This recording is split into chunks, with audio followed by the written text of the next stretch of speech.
Join us now to talk about what should be on the top of the list during the first 100 days. House Speaker Paul Ryan. It's great to have you on set with us. We go way back. We do. I came to see Becky actually. So yeah, stuck with you guys now. What the heck? You know, we've known each other a long time. Because I remember you used to kind of yank Carl's chain once in a while. Carl Quintanilla. So that's at least 6 years. So it's been a long time. And I was kidding. I'm sure it wasn't just Squawk Box that got you to be speaker. You did maybe one or two other factors. You did a bunch of other maybe a couple of others. No, but we co-hosted for years. We did for years. For years. Wow. Yeah, I was the budget guy for 8 years. Look at you now. So look at you now. Aren't you like third in line now or second in line? Something like that. Yeah. That is unbelievable. That is counting. God forbid, but that is unbelievable. Okay. The way I would start this is it's a great expression, and that is the dog chasing the bus. And it's like, God, I want to get there. I can't wait to get there. I can't wait to get there. Finally catches the bus, and it's like, why was I chasing this bus? Do you know what the hell to do with this bus? Oh, yeah. No, we spent all of 2016 getting ready for the possible opportunity of having unified government in 2017. The House went through the entire exercise, every committee working, every member of the House Republican Conference. What were you smoking? No one thought that. I know no one thought that, but we wanted to be ready. So we've been working on our tax reform legislation for over a year. We've been working on our welfare reform legislation, on our health care legislation, on our regulatory agenda, on our energy policy. So it's not just talking points in pablum. Our committees, what I told our committees a year ago, our members is, assume we get the White House and Congress. And then come 2018, what do you want to have accomplished for the country to get this country back on the right track? What does that look like? Plan now. This is your plan. So for the next year, this is 2016, at the end of 2015, do everything you need to do to get ready to do that. So this is exactly what Congress and the House has been working on for the last year, getting everything ready to basically rock and roll in 2017 to get working. So we are now working with our friends in the Senate and the incoming Trump administration just on timeline, on an execution strategy of this agenda, which we're really excited about. Yeah, you're right. A lot of people didn't think this was going to happen, but we needed to be prepared in the event that it did. And it did. You tweet, too, and in some of the darkest days for Republicans of the access, whenever that was happening, you'd be tweeting out, here's our plan we're going to do this. It's called, what is it? I didn't use that picture. No, but for the plan for America, right? Is that what it was called? I'm like, better way. I love that Paul's doing this stuff. It doesn't have an Ice Cube's chance in hell of ever, happening. And that's what most people said. And then here we are where it's actually happening. Let me ask you, is there a way to do, I don't know if you saw, there was I know I don't finish a lot of sentences, but when Reagan came in, the first thing, you got to get rid of some of these regulations immediately before you can get anything done. That's right. Do you have someone like a czar to immediately do things that open up doors to do all the other things so you can actually get it done? That is the analysis we're going through right now with the Trump transition team. So we're going through an analysis is what can they do on their own by just, when his hand comes off the Bible, he goes down to Pennsylvania Avenue, signs executive orders. So what can he do administratively? What do we need to do legislatively? We have this thing called the Congressional Review Act. The Congressional Review Act is a tool Congress has to reach back and get rid of regulations, and that cannot be filibustered in the Senate. So that's only a 51 vote. We've done this before. We put a bunch of these on Obama's desk, which he, of course, vetoed. But we're now looking in the queue for which ones he cannot do just unilaterally, administratively, that we have to be involved in. That's the decision we're going through right now. That's the analysis we're going through right now. In addition, we have a very, very bold regulatory reform platform we're going to be moving on in the very near part of the year. We're going to be doing, our Obamacare legislation. You have to remember this law is getting much worse. It is what actuaries say entering a death spiral. High premium increases, high deductibles, no choices. So we have to fix this problem. But people don't understand that a repeal doesn't mean that you pull the rug out. Right. That's the point I was trying to make on 60 Minutes, which is we will have a transition period that will be reasonable, so we're not pulling the rug out from under people midstream. That's right. It's going to be years. Yeah, so I think people believe, just with all the rhetoric, oh my gosh, in February I'm going to lose what I've got right now, and I'll have nothing to go to. The point of what we're trying to make is this law is just failing very, very quickly. Right. We've got to replace this law, and we will have a transition period so that we don't pull the rug out from under people. But you don't want in the news, people going back to emergency rooms because they've got nothing else. That's right. Because then you'll be out. So you want to have, a good, reasonable transition period to a better system. You'll have a 2-year reign of speaker if you mess this up, right? But the point I'm trying to make is we're going to move on many simultaneous fronts. We're going to move on regulatory reform. Right. We're going to move on Obamacare relief. We're going to move on things like securing the border, and then our next round of budgeting, which comes in the spring. We're going to work on the other issues like, say, tax reform and things like this. So we've got a big, bold agenda that we're working on. By the way, when we worked on this all last year, we campaigned on this.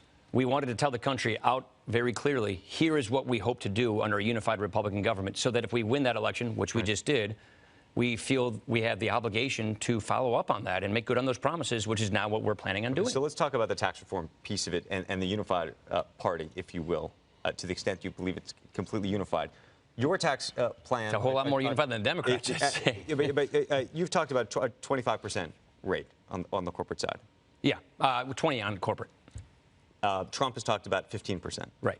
Right. Where do you think this really lands? It's just going to come down to number crunching. It will come down to if we choose to put it through a budget and how the numbers add up. So it really is basically... Do you care about pay-fors, though? Well, that's what I mean when I say if we're going to put it in a budget, we will shoot for revenue-neutral tax reform. The plan that we wrote is revenue-neutral. We now take into account economic effects of tax changes. They call it dynamic scoring. I call it reality-based scoring. And we will use that so that we make sure that we maximize the economic growth potential. The last thing we want to do is not write tax reform where we're not thinking about how to maximize growth. So our tax reform is going to be focused on maximizing growth and competitiveness of American businesses, and we will do that in a way where we will make it revenue neutral. That means you have to plug loopholes, tax expenditures, so you can lower rates. And so it's really going to come down to how the numbers add up as to how low we can get that rate. We believe we can do it at 20% right now. If we can squeeze the numbers and plug more loopholes and get us to 15%, great. The lower, the better, as far as I'm concerned. Ireland's at 12.5. I mean, England's going to 18. Where do you land on the individual rate? So if you looked at our plan, which is the one that the Trump plan basically used the same numbers, 3 brackets, we consolidate from 7 to 3 brackets, a 15% bracket, a 25% bracket, and a 33% bracket for higher earners. So we actually severed, for the first time in any basic tax reform plan we put out there, and I've used to chair Ways and Means. I've spent my world in this for a long time. The wage and salary income rates, which are going to be more progressive, from the business income rates.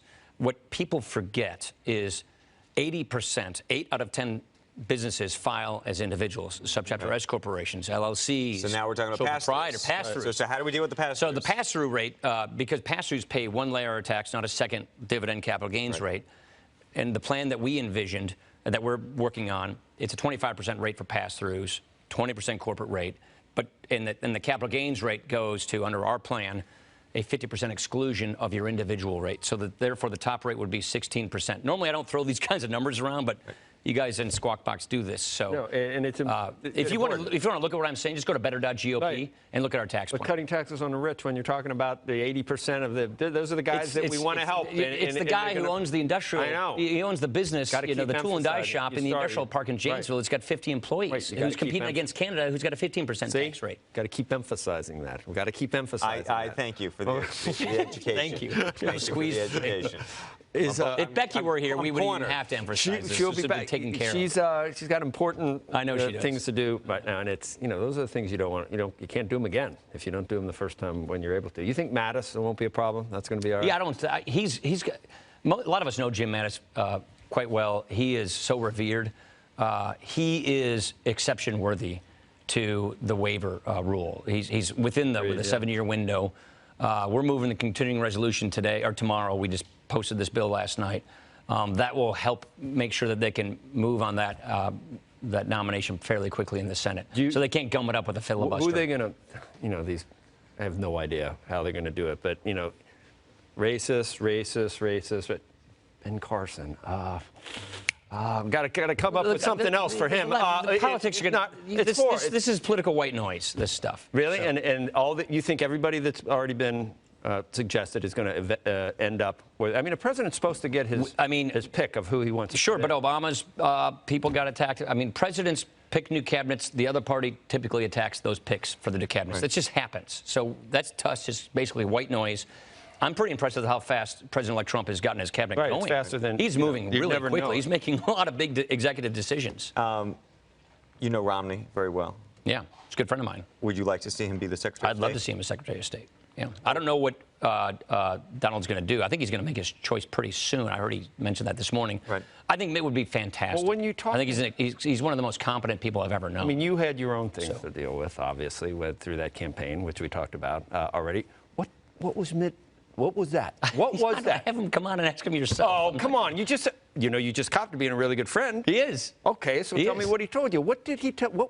Did he think he would be waiting in the wings? No. This was just motive could he have? I don't know. I really. He didn't give us heads up when he did this. We were surprised when. You're surprised that he forgives him to the extent of or is just actually now that I've gotten to know Donald Trump, which I didn't before, I'm not surprised. He's extremely magnanimous in this, and I see the kind of guy he is, which is.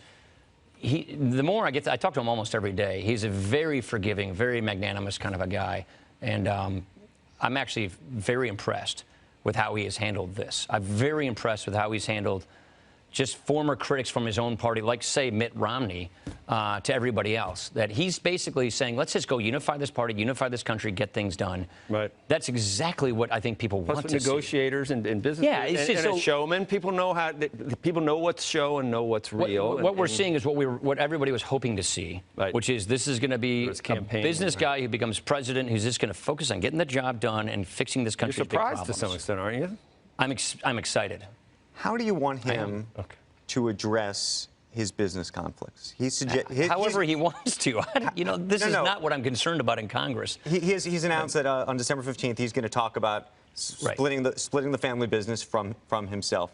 But what do you think is the appropriate way to do that in such a way that your colleagues and peers are not going to be holding constant hearings about I have every bit of confidence conflicts? He's going to get himself right with moving from being the business guy that he is to the president he's going to become. I'm focused on getting this agenda passed so that we can turn around and tackle this country's big problems before they tackle us. That is what I'm focused on, and not the legal details of how he divorces himself from his business, which I know he will. Excellent. I found this. Can you get this? Can you actually get in and see that? What are you looking at? Oh, is this the time? I just went. Here was the first time piece. That's the meltdown. That was followed by, for time, total meltdown. And and then they come out with. We can't see. Oh, no, I'll show you. And then we come out with. That's hard for time to do that, too, isn't it? Here, check those three out. There's meltdown, total meltdown, and then they had to be followed up with that. That's got to be hard. That's got to be hard for time, doesn't it? As irrelevant as time is, but still, that's got to be a little bit painful. It'd be surprising if he didn't get it. Who else would get Person of the Year? He says Bernie Sanders. Yeah. I said Joe Kernan. That's right. that makes one of you. Are you? So okay. You know what? I got a little bit more. The big announcement is he's joining the administration. I'm sorry, you're not going to have that opportunity, given what happened.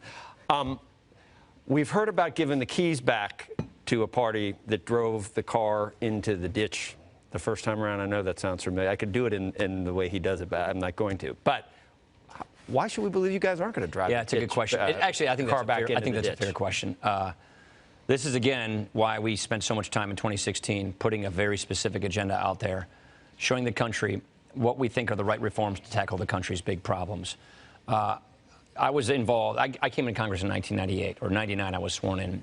So I was there for 9/11, there for the Bush administration, there for the Obama administration. I think the domestic agenda atrophied because we got so focused on terrorism. We got so focused on wars. And as a result, the domestic agenda, the debt, health care, deficits, growth, it didn't get the kind of billing it needed to on the agenda.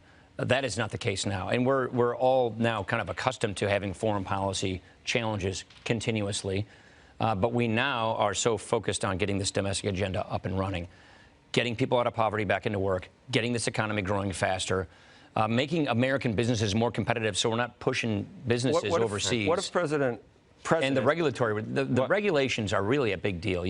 This administration, the Obama administration, has just put such a chilling effect on just decision making because of the regulatory. What if President Trump says, Speaker Ryan, I want you to do this for me. I want a bill on my desk putting 35% tariff on some of these goods coming back in. We believe we can. But what will you tell him? I'll tell him what I've been saying all along. You're not going to do it? We can get at what he's trying to get at better through comprehensive tax reform. Through a carrot, not a stick. Through a carrot. Through a carrot and through a better tax reform. Capital's mobile. And so why don't we make America the most attractive place where it just makes sense to keep your headquarters here, to keep your manufacturing here, because we've fixed our tax laws. We have the worst tax system in the industrialized world. I think you've already told him this, and he still tweeted that. So. I think what he's trying to get at is there's a new sheriff in town, and we're going to go really work on keeping businesses here, keeping jobs here, getting growth. And that, to me, we can address this through tax reform. That is, look, our plan says immediate expansion of plant and equipment, a 20% tax rate for corporations. You do that, and you will see growth in this country. You've long talked about free market and the market system working. And so I'm curious what your thoughts are when you hear Donald Trump now talk about a company like Boeing should only be able to make a certain amount of profit. Yeah, he's a business guy. He's a transactional, negotiating, bully pulpit using business guy who's becoming president. I don't think we should be surprised anymore that he's going to say surprising things for an incoming president. He's an unconventional person. He was an unconventional candidate who's becoming an unconventional president. But what I like about it is he wants to shake things up. He's ready to get going. He's not saying, let's just slow back and wait, which we get around here a lot. He is saying, let's go, go, go. That, to us, is music to our ears. We have been waiting for this opportunity to get very good, free market, pro-growth economic policy moving. Now we're doing it. And so I see this as exciting. He's going to do these things that I think are interesting, exciting, and surprising. But it's going to shake the system up. And you don't look at those things as being at odds. No, I think what we're going to be focused. We know exactly what we talk almost daily about the agenda, about where we're going, about the kind of legislation we want to pass. So we are in sync on that front. So we're moving. You're convinced now, because people weren't always convinced. Is he a bona fide Republican? Yeah, we're just different people. Is he a Republican? Has he got his bona fides there now? He's not. You're not going to ask what kind of person he really is. Republican, Democrat, both depends on the day. So he does have these. These are he's a conservative, Republican values. Very much so. Look at his cabinet picks. Look who he's surrounding himself with. I mean, look, Reince Priebus I've known extremely well for a long time. That guy. So talk about navigating through some difficult waters. Reince was the chairman of the Kenosha County Republican Party, which is one of the counties in my district, and then he became the chairman of the 1st Congressional District Republican Party. Then he became the chairman of the Wisconsin Republican Party, then the National Party. He's a brilliant guy. He's a very successful lawyer. I mean, people probably don't know that about him. Because he walked the line at certain times where, I mean, but the point is skillfully navigated. Reince is a real conservative. Reince is a true believing conservative. He's an effective conservative. So he is surrounding himself with yes, real Republicans, real conservatives who believe in the principles of conservatism, who believe in liberty and freedom and economic growth and the Constitution and equality of opportunity and upward mobility. The things we believe in are the people who he's surrounding himself with. But I mean, he maneuvered through some tough waters. Was he ready to go down with the ship? I guess he was. Oh, yeah. It's the only way that you can. This was his job. He was RNC chair. And because he never cut Trump loose. Some people came close. I'm just trying to understand back to the conservative free market kind of piece to this. Right. Just the whole idea of demagoguing a particular company or trying to make a deal with a particular, that to me seems so out of line with the way you have historically thought about business. He's not going to be a traditional president. It just is what it is. And in many ways, it's refreshing because it shakes the system up a little bit. I think that's pretty good. There are a lot of people on the left that think that hope he's unconventional enough to get himself into trouble, into some type of ethical or yeah, well, I think the other party. They already use the I word. The other party, the other party pins for this stuff with. I mean, look. They're ready to look for They lost, now. they don't like losing. They want to start impeachment proceedings now for something. And I'm sure, so they're going to be hanging on every right? I mean, any worry at all that he's so unconventional that some line could be crossed somewhere that could be a problem? I think people should stop underestimating this man. I underestimated him. You underestimated him. Joe, I guess, didn't. But, I think we should stop underestimating him because he always surpasses these expectations. Pretty amazing. 17 candidates, including, Jeb Bush and all these guys never got over 3 or 4%. It's unbelievable. Thank you for being here. Thank him for being here. Thank you for being here. We spend every morning together.